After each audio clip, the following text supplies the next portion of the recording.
I'm a hunter in the Appalachian Mountains, and last season something started following me through the fog. I don't mean in the usual way you'd expect. Tracks, scent, the rustle of an animal's steps. I mean the fog itself moved like it had intent. And if I'm going to tell you what happened, you've got to promise me something. Don't laugh it off, because once it finds you, it doesn't let go. It started late in October, right when the air thins out, and the trees look like bones sticking through the soil. The days had shortened to a grey kind of half-light, and even when the sun broke through, it was weak and cold. I'd been hunting these ridges for years, ever since my father first put a rifle in my hands. By then I knew every game trail, every slope where deer bed down, and every gully where the fog rolled in thickest. I thought I knew the mountains, but maybe that was the first mistake. Thinking the mountains ever let themselves be known. That morning, I set out before dawn. The truck rattled its way up an old service road, the kind they don't bother to maintain anymore. I remember the frost on the windshield, the smell of stale coffee in the thermos, and how the silence pressed in once I cut the engine. No birdsong, not even the scratch of squirrels in the leaves. Just quiet. It should have been the first warning, but I shrugged it off. The forest has moods. Any seasoned hunter will tell you that. Sometimes it's lively, sometimes it's still.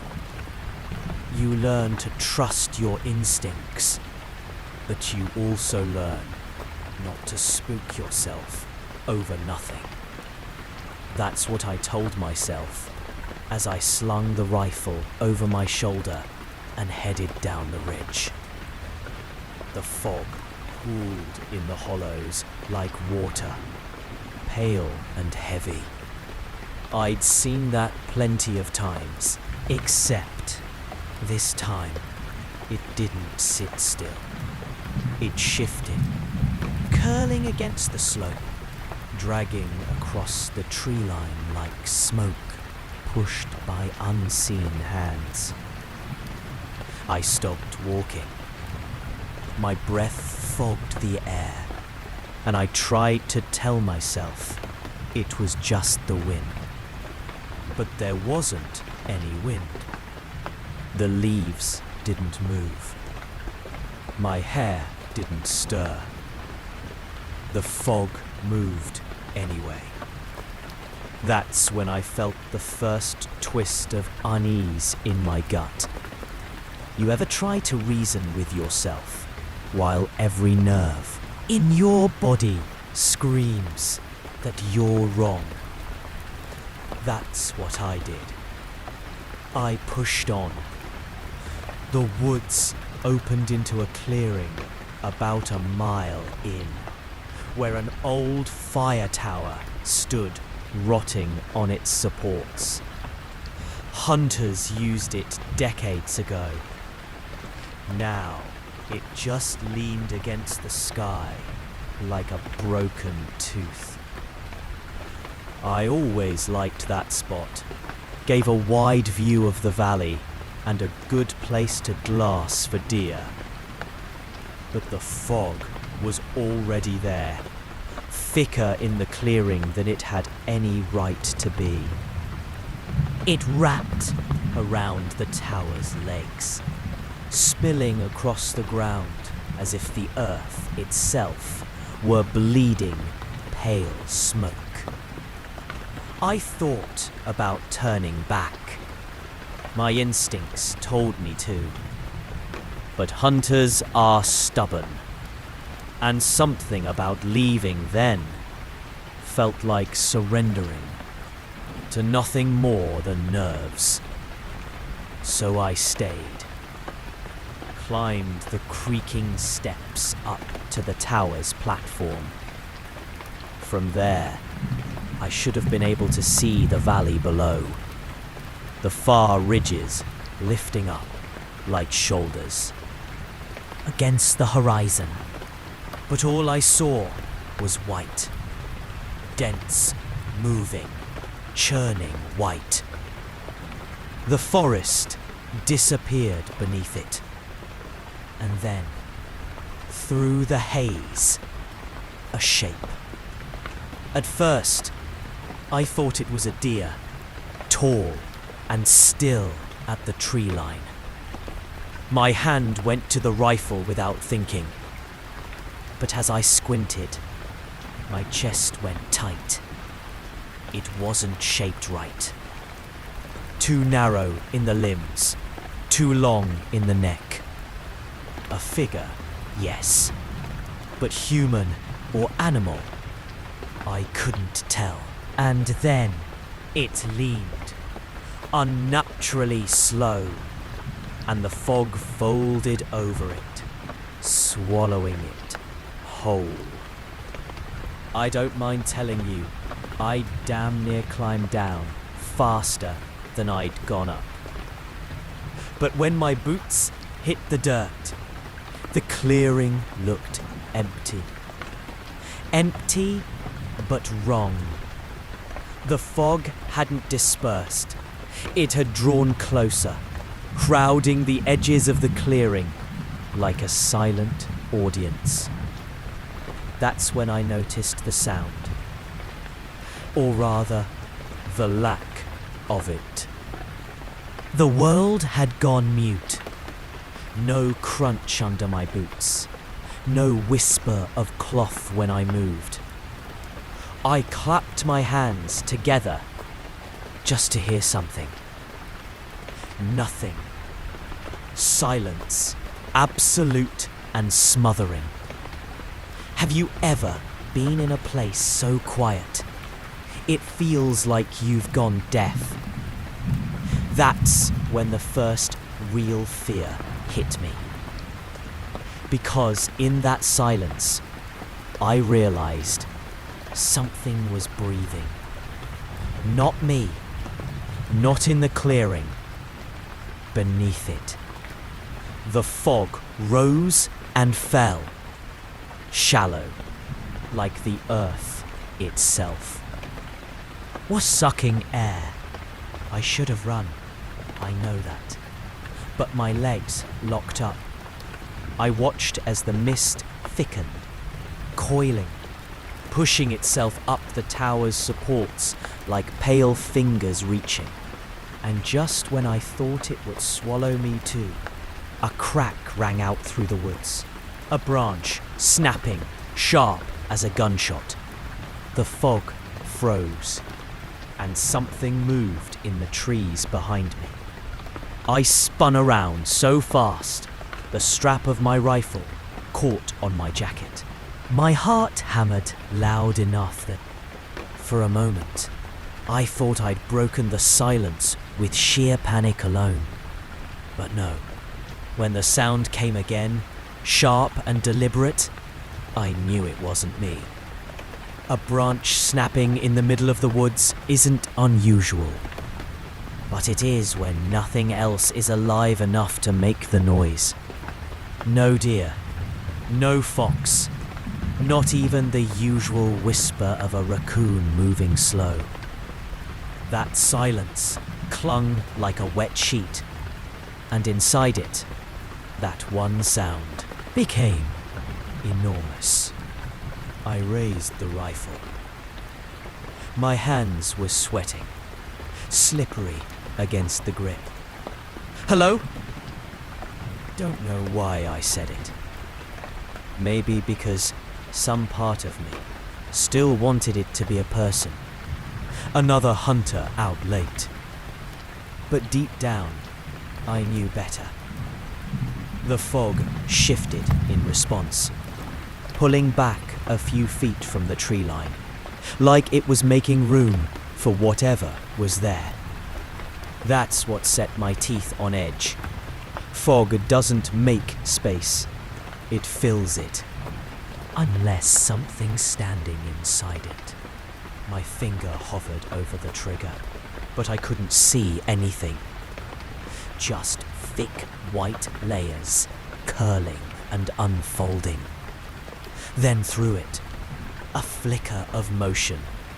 Dark, quick, and gone before I could pin it down. Do you know the feeling when your mind insists on explaining something away, but your body doesn't buy it?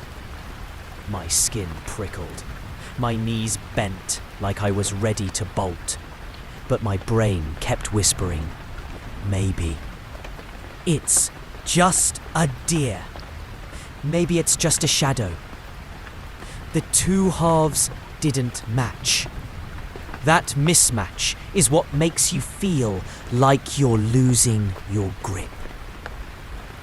I stayed there longer than I should have, breathing shallow, rifle trembling. Finally, when nothing else stirred, I forced myself to back away. Step by step, eyes locked on that fog, as if it could leap. And here's where things turned strange, in a different way.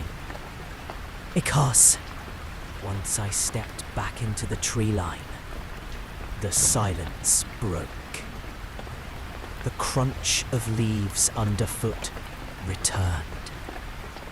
The soft rasp of fabric when I shifted came back. But not all of it. No birds, no wind. Just my noises. Mine and mine alone. I kept walking, telling myself I'd circle wide and cut back to the truck. I'd write the morning off as wasted, shake it out of my head, chalk it up to nerves. That's what I planned. But the fog didn't stay put. Every low point in the terrain had it. Hollows, creek beds, dips between ridges, always waiting. And worse, it never looked natural. I'd glance one way, and it would seem thin, drifting. Glance back, and it had thickened, like something was feeding it. By the third time I caught it swelling against the trees, I stopped pretending it was just the weather. I wasn't alone out there. That thought kept running in circles inside me.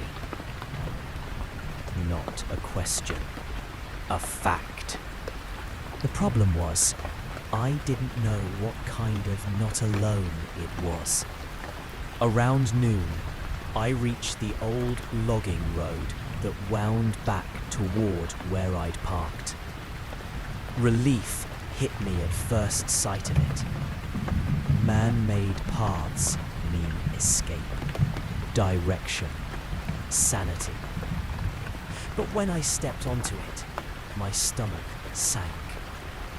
The fog was already there, laid out in a long white corridor, stretching both ways, swallowing distance.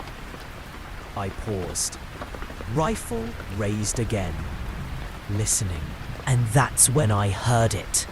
Faint, almost hidden in the fog's breath. A rhythm. Two sounds, evenly spaced, like footsteps. I froze. Counted them. 1, 2. Pause. 1, 2. Each pair fell when I stopped. Each pause lined up with my hesitation. They weren't mine. If you were me, would you have called out again? Or would you have run? I don't know why I'm asking. You're not here. But I can tell you what I did. I shouted, "Who's out there?" My voice cracked halfway through. The steps stopped. The fog trembled, almost as if it were holding its breath. And then, very faintly, from somewhere ahead, a voice answered. Not words, just the shape of sound. Like someone trying to mimic speech through water. A gurgling syllable that stretched too long. I stepped back. My heel hit a root. The rifle shook so badly, I thought I'd drop it. "Stay back!" I yelled. And to my surprise, the fog receded. Just an inch or two. Like it had obeyed. That was almost worse than if it had surged forward. Because then I knew, whatever it was, it heard me. It understood. I don't remember much of the walk after that. Just a blur of fear and trees. I know I kept to the road, eyes fixed ahead, telling myself the truck wasn't far. I must have muttered prayers under my breath. I don't even pray.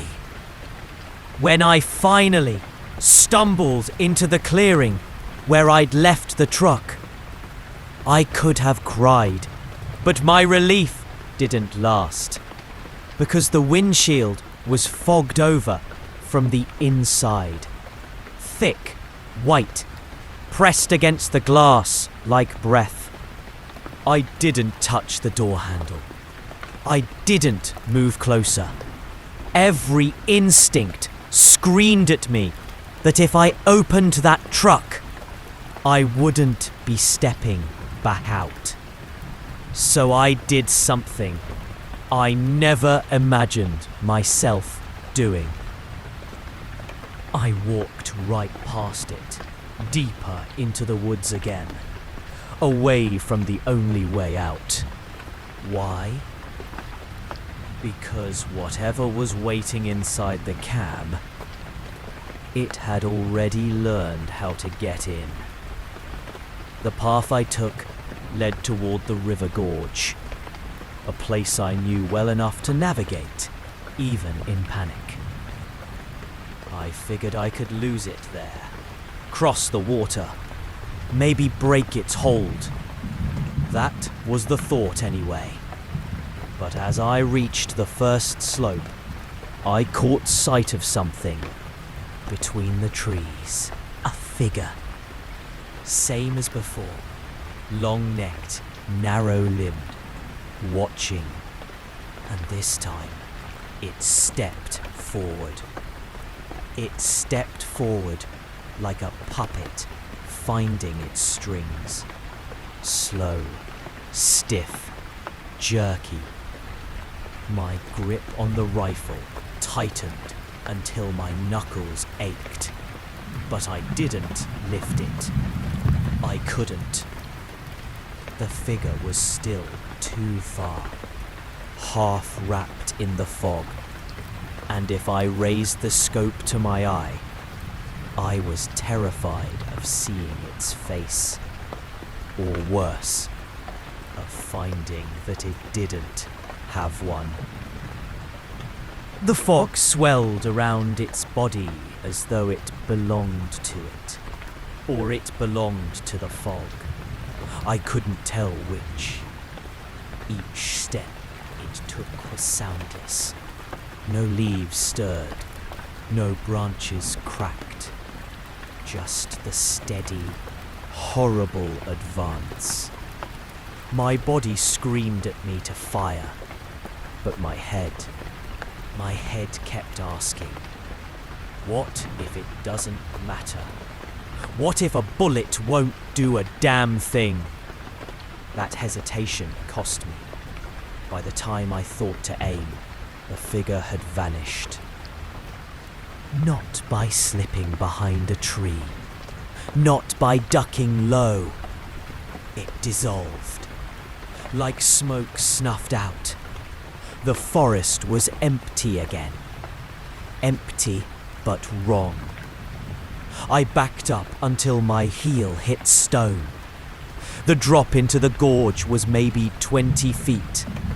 Steep enough that I'd twist an ankle, or worse, if I tried to scramble down fast.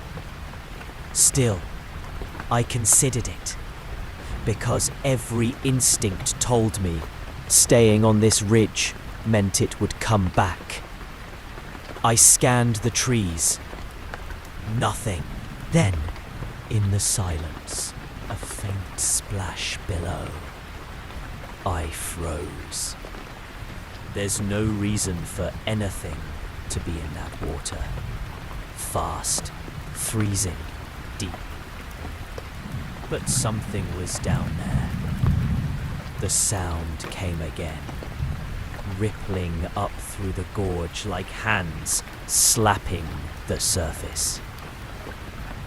Then a third splash, closer.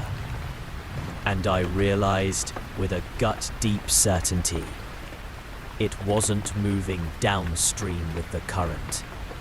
It was moving against it. I forced myself away from the edge. My breath fogged in the cold, but the mist around me didn't shift. It stayed still, waiting, patient. Almost like it wanted me to choose the wrong direction. I pushed deeper into the trees, heading for higher ground. The slope burned my legs as I climbed, and every step felt like I was dragging through molasses. That's when I heard it again. The voice. Not words, but closer this time. Gurgling, wet, like someone drowning mid-sentence. If you were me, would you have answered it? I didn't.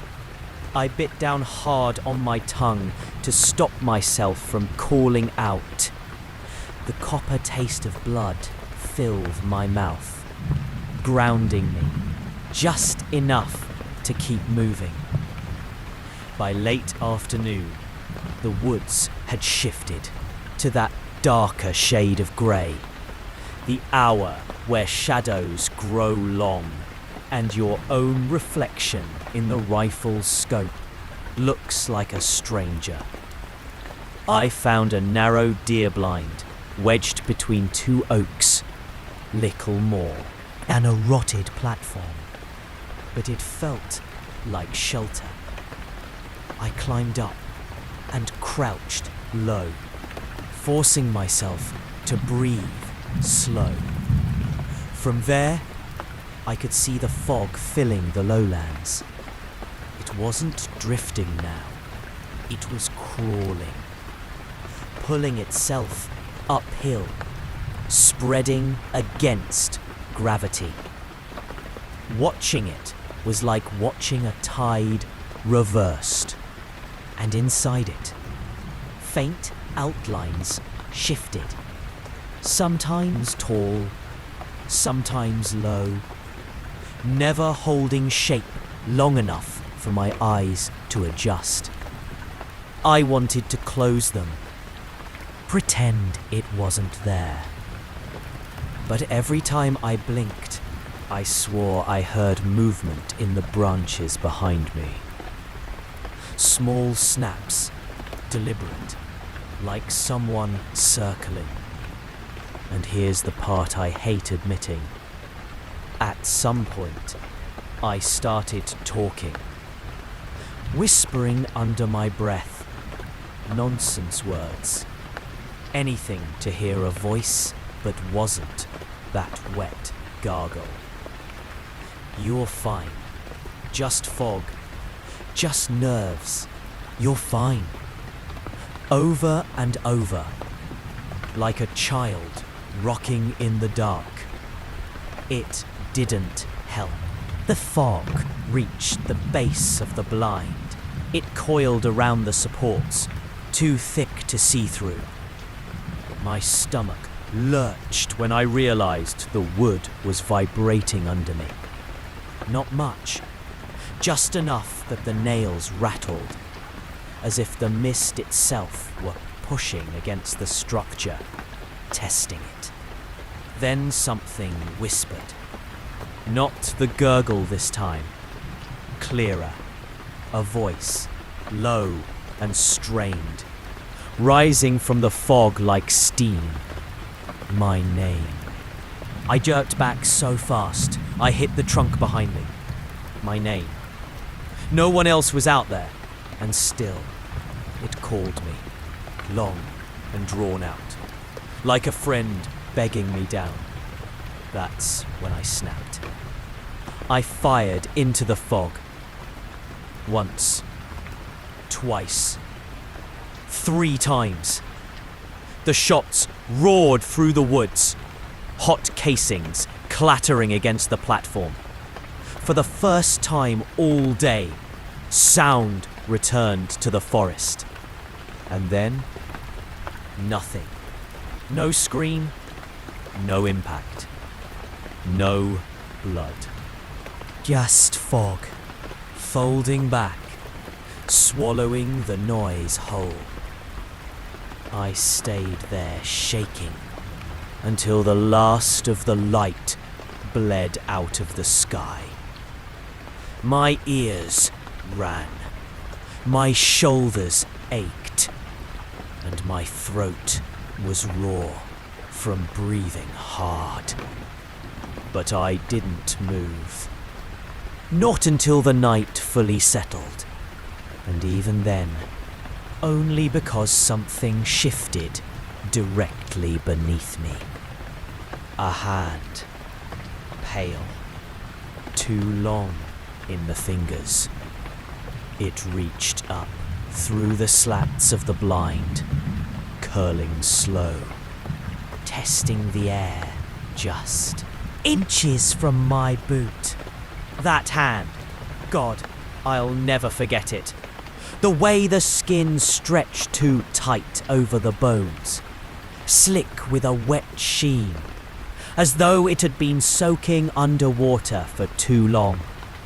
The nails weren't claws, not sharp, but they were wrong, too flat, too wide, like they'd been pressed against glass for years and finally peeled free. I kicked out, boot slamming the slats. The thing recoiled with a slow, deliberate retreat. Fingers folding back into the fog. Not fast, not startled, just patient. Testing, learning. My heart pounded so loud, I could hear the pulse in my ears. I backed into the trunk of the tree, rifle tight against my chest. For the first time in my life, I felt useless with a weapon in my hands. Like it wasn't meant for what I was facing. The silence stretched. Minutes, hours. I couldn't tell. The only sound was my own ragged breathing. But then, creak. The blind shuddered under me. Something was climbing. I pointed the barrel down through the gaps. Nothing but white mist. Still, the vibration continued. Higher, stronger. My gut clenched. I couldn't stay. I slung the rifle and leapt from the blind. The drop jarred my knees and sent pain up my legs, but adrenaline shoved me forward. I sprinted through the trees, branches lashing my face, lungs burning. Behind me, the fog spilled upward, rolling over the platform, swallowing the blind whole. I ran blind in the dark, guided only by instinct. The ground dipped, and I nearly tumbled into a ravine. I grabbed at roots, steadied myself, and pressed on. My head swam with one thought. Don't stop. Don't let it surround you. The forest shifted around me. I swear it did.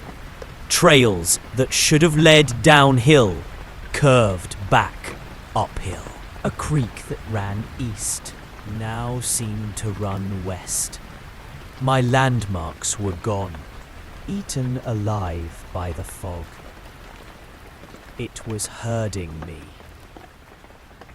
That realization cracked something inside. I stumbled to my knees, panting, rifle digging into my shoulder. Please, I muttered. I don't even know who I was talking to. The mountains, the fog, myself. Please just let me out.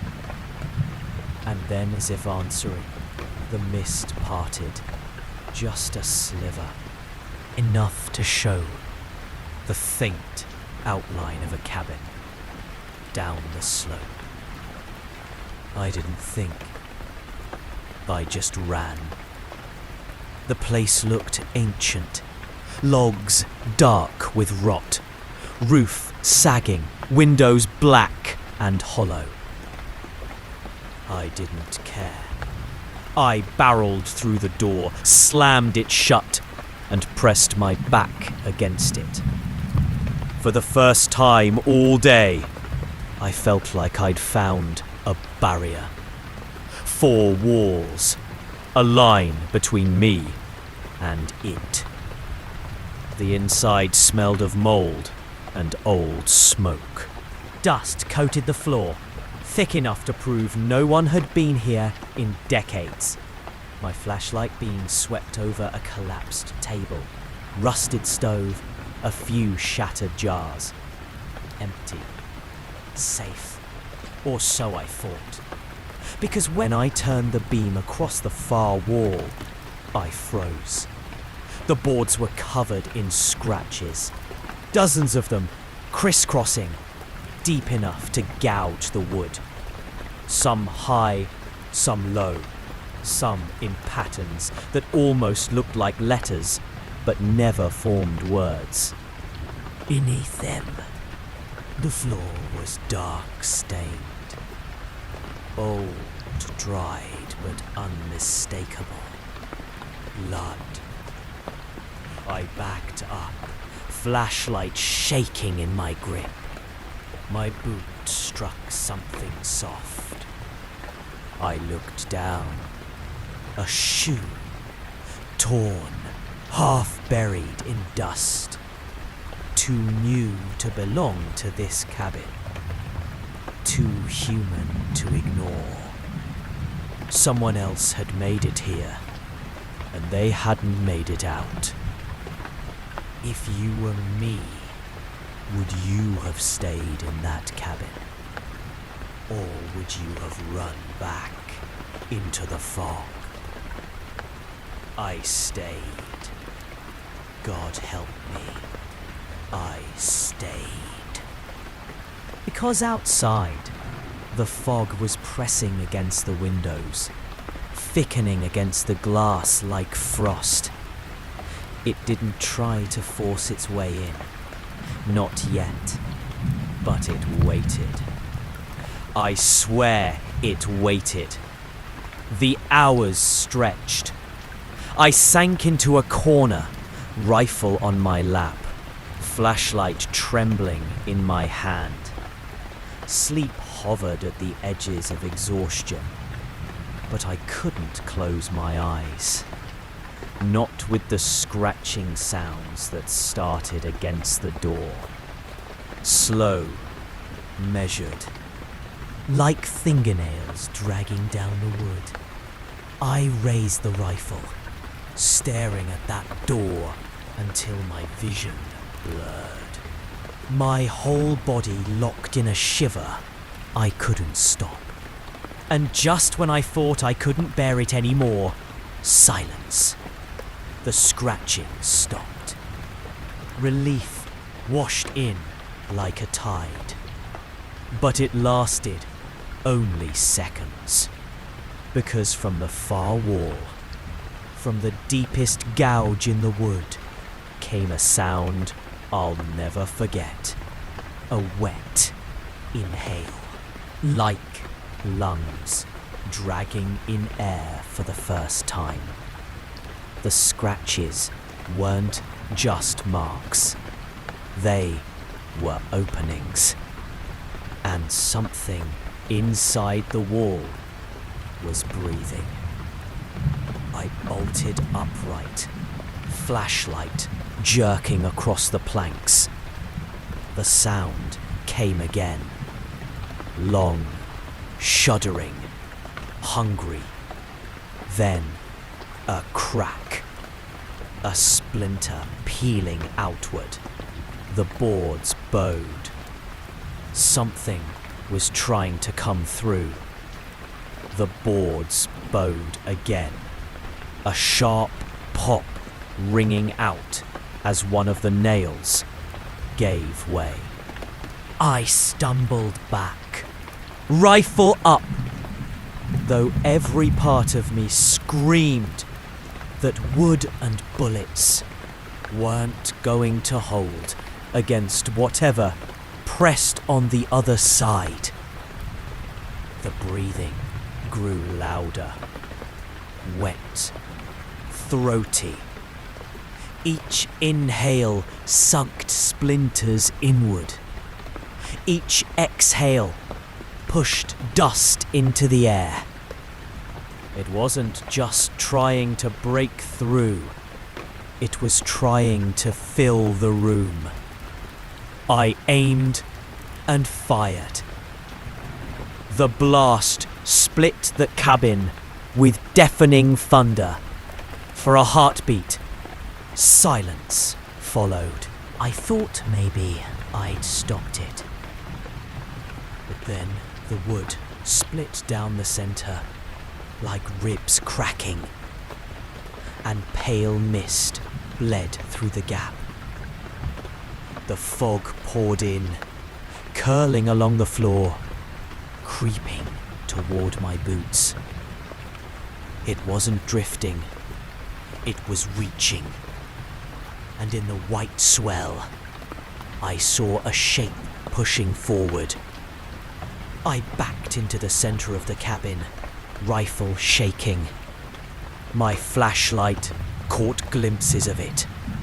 Limbs too long, a torso bending unnaturally, a head that tilted sideways as if listening.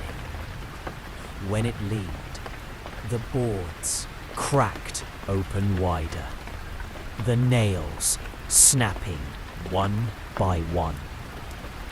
The sound of splintering wood echoed like bones snapping. I fired again, then again. The rounds punched holes in the wall, but the thing didn't retreat. The fog thickened, and the figure pushed closer, its face nearly forming in the haze, before pulling back like it was teasing me. I couldn't breathe. My throat locked. My chest felt clamped in a vice, I screamed. Not words, just a raw sound. Then grabbed the flashlight and swung it across the room, searching for any exit. There, near the stove, a cellar door, half sunken in dirt. I lunged for it, ripped it open, and dropped down the rotten steps, without a second thought. The cellar stank of mould and iron. My light cut across stone walls, shelves of rusted cans, a broken chair. The air was damp, suffocating. I dragged the door closed above me and held it, my hands slick with sweat. For a moment, nothing. Then a single knock on the door, slow, deliberate. My arms shook as I braced it shut. Another knock, louder. The dust fell in sheets from the ceiling. My heart pounded so hard I thought it would break my ribs. And then silence began. I held still, listening. Minutes ticked by, or maybe hours. The dark pressed in, heavy as the dirt above me.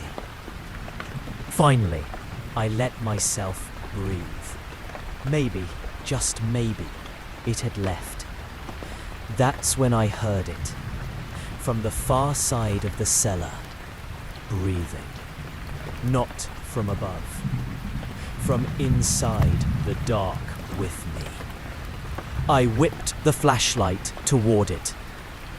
The beam caught stone, then shadow, then eyes. Two pale orbs hovering in the dark, reflecting the light like wet glass. They blinked. I staggered back, hitting the shelves, cans rattling to the floor. The thing unfolded itself from the shadows, long limbs stretching, head nearly scraping the beams. The fog didn't pour in this time. It was already here, seeping from its body, bleeding from its skin. It moved without sound, each step deliberate. The cellar was too small, too tight.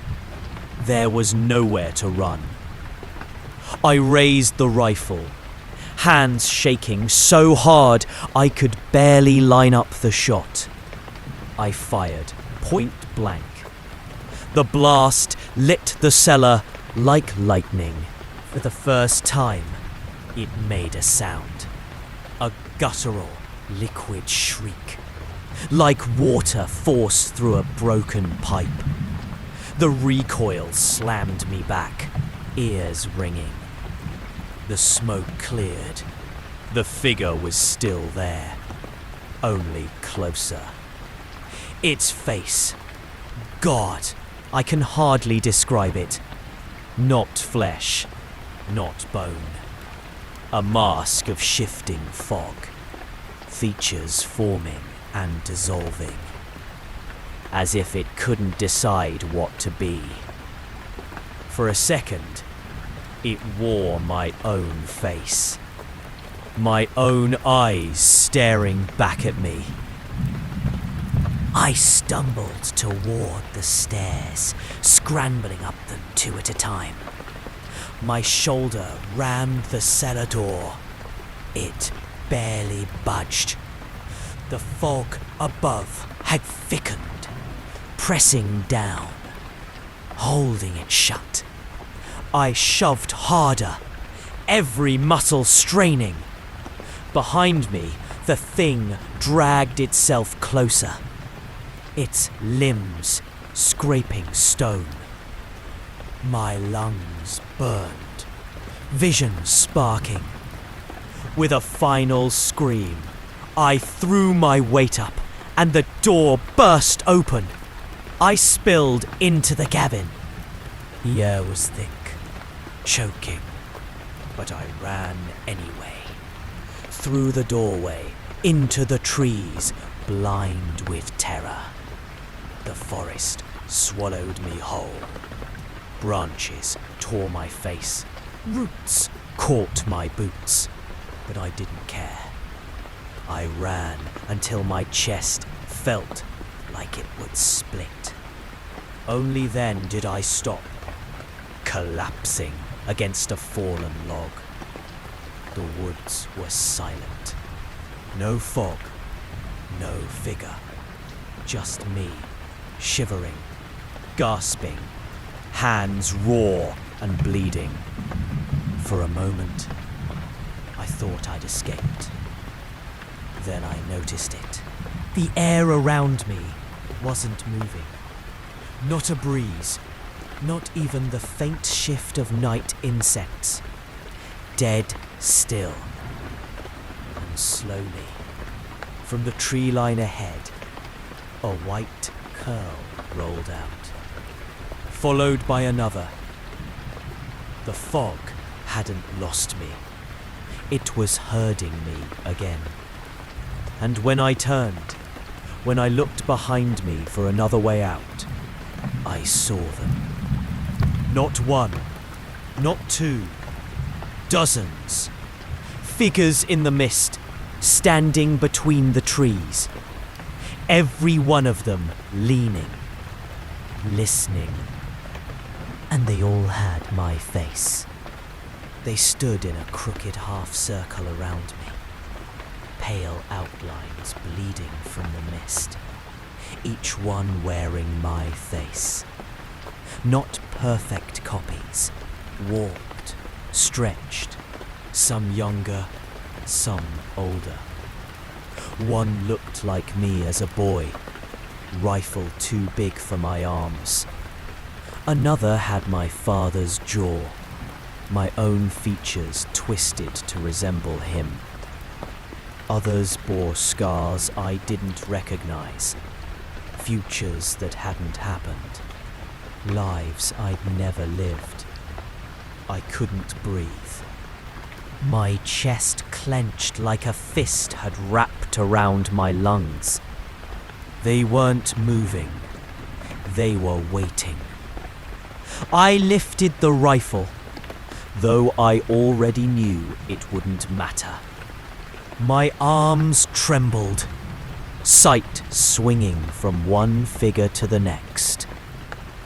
I tried to speak, to demand they leave me alone, but my throat locked.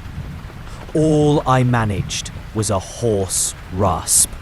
The fog thickened. The figures leaned forward as one, and then, in a chorus of broken voices, they spoke. Not words, not at first. Just the wet gurgle I'd heard before, stretched across dozens of throats. Filled the woods, echoing off the trees until I wanted to claw my ears out. Then, slowly, they formed something. One word. My name. Hearing it spoken in my own voice, dozens of times, overlapping, drawn out, ripped something out of me. My knees buckled, my stomach turned. I fell to the ground, hands in the dirt, bile rising. I begged then, I'll admit it. Please stop. Please. The sound cut off. Silence roared back in, and when I looked up, the figures were gone, but the fog wasn't. It pressed closer, filling the space they'd stood in, rolling toward me with slow intent. It carried weight now, not air, but mass, like water pressing against a dam. And when I tried to move, my body resisted. My limbs felt heavy, sluggish, as if the mist itself had sunk into me. That's when the memory hit. A story my father once told me when I was a boy, sitting around a fire after a long hunt, about the white breath in the mountains. How old hunters swore it wasn't just weather. How they'd vanish in it, taken by something that wore their faces. He'd laughed after, called it superstition. But the way his eyes had shifted toward the ridge, I knew part of him believed. I didn't believe. Not then. But crouched in the dirt, rifle limp in my hands, with the fog swallowing every direction, I realized the story hadn't been a warning. It had been a memory. I pushed to my feet, legs wobbling. I forced them to move. One step, then another. The fog pulled at me like quicksand, but I kept moving. I don't know how long I stumbled through it. The world dissolved into white, until even my hands vanished if I stretched them too far. That's when the voices came again. Not outside, inside. My own thoughts, bent, twisted, speaking back at me. You won't leave. You've already been here. You'll always be here. Over and over, overlapping my voice from different years of my life, threading through my skull until I wanted to smash my head against the trees. I clutched my ears. Useless. The sound was in me, not around me. I screamed just to drown them out. The fog trembled. And through the haze ahead, I saw light. Faint, flickering, a lantern's glow.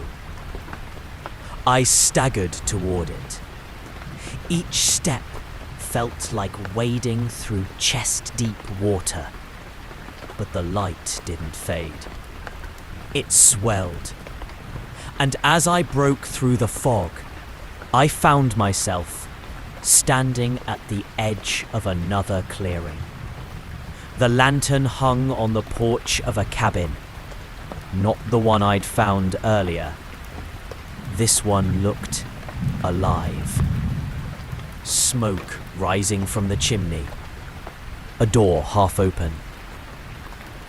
Warm light spilling out. Hope hit me so hard it hurt. I rushed forward, boots catching on roots, rifle bouncing against my shoulder. I slammed up the steps and shoved the door wide. Inside, my own living room. Down to the photos on the wall. The couch with its torn cushion. The old clock that hadn't ticked in years. Home. Miles from these mountains. I staggered back, blinking hard, shaking my head. No. Impossible. I stepped inside anyway. My boots left prints in the carpet. The air smelled of coffee and wood polish. I dropped the rifle to the floor and touched the wall. Solid. Real.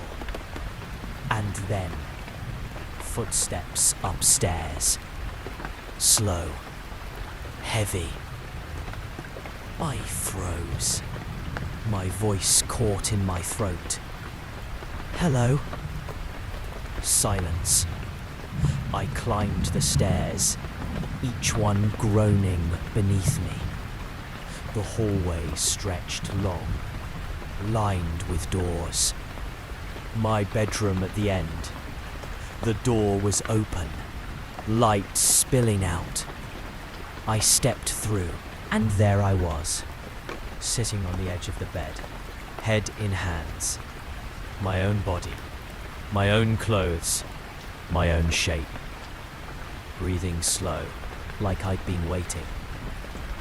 The other me lifted his head. His eyes were white, clouded, like fog trapped in flesh. His mouth opened, and my voice, my exact voice, poured out. You're already dead. The floor vanished. I fell, slammed against cold earth. The cabin was gone. The living room gone. I was lying flat in the woods, fog above me like a ceiling, and in the mist overhead, shapes leaned down, faces bending close, all of them mine. They leaned over me, dozens of faces, dozens of me, staring down with expressions that weren't mine. Some wept, silent tears streaking their cheeks. Others smiled too wide, teeth slick with something dark. One face mouthed prayers. Another chewed at its own lips until they bled. I couldn't move. My body was a weight, pinned by nothing but air. The fog pressed against me, thick and wet, seeping into my pores. Why? I croaked, not even sure who I was asking. The faces blinked, and then, like birds startled from a wire, they scattered, dissolving back into the fog. Only one remained. He crouched close, inches from me, my reflection, but wrong. Skin too pale, stretched thin like paper, veins crawling beneath the surface, pulsing faintly. His eyes were pits of vapor, hollow and endless. When he smiled, my stomach dropped. You brought us here, he whispered. No, I rasped. I was hunting. He leaned closer, forehead nearly touching mine. His breath smelled like damp soil, rot under the frost. The fog doesn't follow. It waits. It remembers. And you walked back into it. I shook my head, fighting to breathe. This isn't real. You're not. His hand shot out, clamping around my throat. His grip wasn't cold. It burned, searing my skin, as if his flesh carried a fever that could spread through mine. I gagged, clawing at him, but my hands passed through. His body was smoke, but the pain was real. I kicked, thrashed, every muscle screaming. My vision swam black. And then, his voice changed. Not mine anymore. My father's. Low, steady, with the same edge it always carried when he was disappointed. You think you're different. You think you escaped. My chest heaved. The pressure against my throat lifted suddenly, and I rolled to the side, coughing till I tasted blood. When I looked back, the figure had shifted. Not me anymore. Him, my father, kneeling in the mist. Dead 20 years and yet alive, shoulders broad, rifle slung across his back. He looked exactly as I remembered. Exactly. And that terrified me more than anything. "Dad?" My voice cracked. He didn't answer. Just studied me, eyes narrowed. Then he stood, turned, began walking deeper into the fog. I don't know what compelled me. Instinct, maybe, or desperation. But I staggered up and followed. My legs felt brittle, my steps uneven, but I couldn't let him vanish into that white void. The fog parted for him, not for me. It clawed at my skin, tugged at my clothes, made every breath hurt. But for him it bent aside, as if it remembered him too. We walked for what felt like hours. The silence pressed heavier with each step, until I wanted to scream, just to prove my ears still worked. My father never slowed, never looked back, just kept moving. Finally, he stopped. The fog peeled away, revealing another clearing. At its center, something impossible. A mirror, 10 feet tall, its frame black iron twisted into shapes that hurt to look at. The glass rippled faintly, like water disturbed by breath. My father stood before it, shoulders rigid. He raised one hand and pressed it against the glass. His reflection didn't match. It wasn't him at all. It was me. Not the me standing behind him. Not the me I recognized. This version was gaunt, hollow, eyes sunken, face slack, as if life had been drained out. My reflection pressed its hand back against the glass, palm to palm with my father's, and then it smiled. "Don't," I whispered. But my father leaned closer, forehead touching the mirror.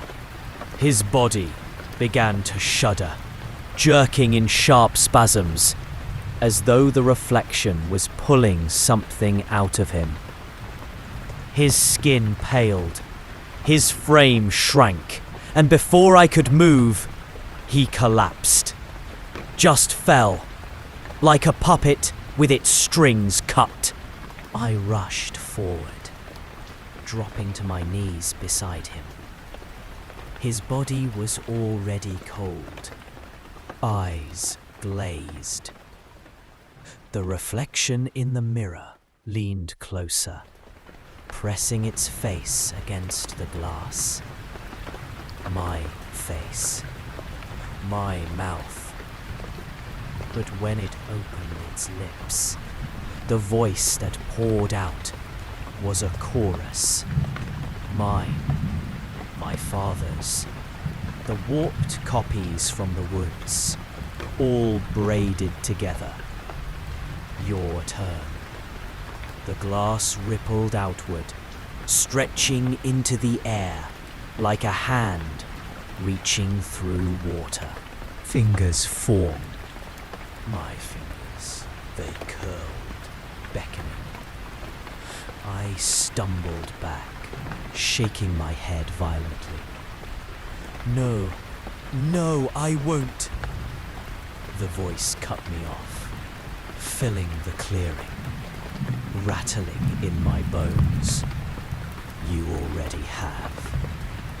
Behind me, the fog surged, tendrils coiling around my legs, pulling me toward the mirror. I dug my heels into the dirt, clawed at the ground, but it didn't matter. The earth itself seemed to tilt forward, dragging me closer. The mirror's surface pulsed, throbbing like a heartbeat. My reflection leaned halfway through now, body stretching unnaturally thin, bones bending at impossible angles. Its face cracked open in a grin too wide for human skin. And for the first time, I understood. The fog wasn't hiding something. It was birthing it. The trees gave way to a hollow, a clearing where the fog pooled so thick it looked like water. My boots sank into damp moss as though I'd stepped into a lake. The air hummed with a low vibration, like something alive beneath my feet. I couldn't see more than a few feet ahead, but I knew it was waiting for me.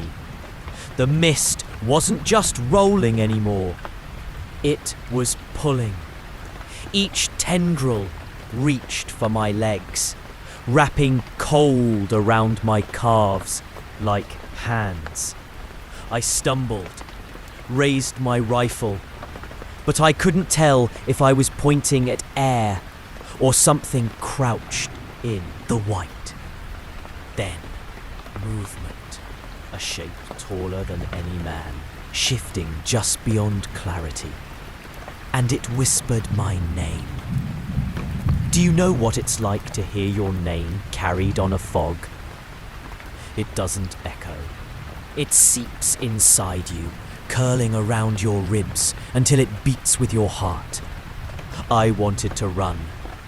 God, I wanted to turn and tear back down the mountain. But if I ran, I knew it would follow. And the thought of that mist chasing me, silent, patient, was worse than facing it head on. So I stepped forward. The shape congealed. Antlers, too many, branching and splitting like bone lightning. A body half seen, skin stretched thin, breath hissing. Its eyes glowed faint yellow.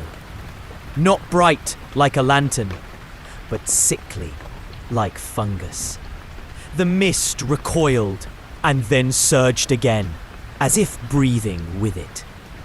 My hands shook. I fired. The shot cracked through the clearing. For a heartbeat, the fog scattered, only to curl back, swallowing the bullet whole. The shape never flinched. That's when I understood. The fog wasn't hiding it. The fog was it. The realization broke something inside me. My chest tightened. Every instinct screaming to collapse and give up.